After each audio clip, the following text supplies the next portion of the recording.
అక్కర్లేని సంబంధం అండి రిలేషన్షిప్. ఆ స్త్రీ ఏదో వచ్చింది, ఆ పురుషుడు ఏదో వచ్చాడు.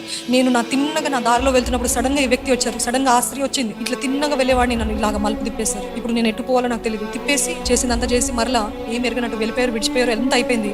ఇప్పుడు నేను అటులేను, నేను ఇటులేను, అడ్డంగా దొరికిపోయాను అన్న పరిస్థితిలో ఉన్నవారు ఉన్నారు చాలా మంది. మన రిలేషన్షిప్స్ మనల్ని ముందుకి నడిపిస్తున్నాయా లేకపోతే ఆపు చేస్తున్నా? దేవుని ఉద్దేశంకి ఆటంకంగా నా జీవితంలో ఎవరైనా ఉన్నారా?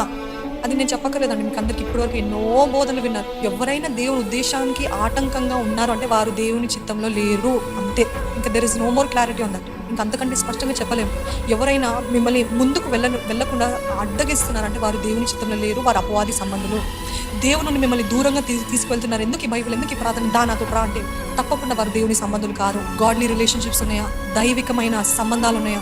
దైవికమైన స్నేహాలు ఉన్నాయా? మిమ్మల్ని ప్రోత్సహించే వారు ఉన్నారా లేకపోతే మిమ్మల్ని కించపరిచే వారు ఉన్నారా? మిమ్మల్ని ఎప్పుడు చూసినా ఈర్ష్య ద్వేషంతో మీరు ముందుకు వెళ్తుంటే ఈర్ష్యపు మాటలు మాట్లాడుతున్నా, చేస్తావులే చూస్తాలే అని మాటలు మాట్లాడుతున్నారా? వారు దేవుని సంబంధులు కారు.